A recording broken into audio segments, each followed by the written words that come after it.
সবাইকে সরি, কারণ আজকে ব্রেকফাস্ট মেকিংয়ের যে ভিডিওটা তোমাদের সাথে শেয়ার করেছিলাম, তারপর তো খাবারের পর্বটি আর তোমাদের সাথে শেয়ার করা হয়নি।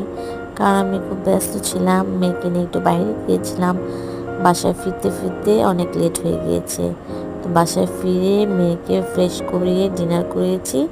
তো এখন যেহেতু মেয়ে ঘুমিয়ে গিয়েছে, তো ভাবলাম খাবারের পর্বটি তোমাদের সাথে একটু শেয়ার করে দিই।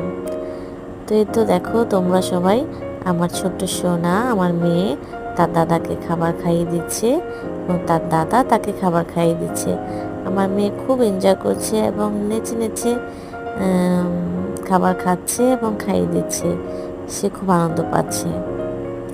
তো তোমাদের যদি সবার এই ভিডিওটি ভালো লেগে থাকে, তাহলে প্লিজ লাইক এবং সাবস্ক্রাইব করে দিও। টাটা।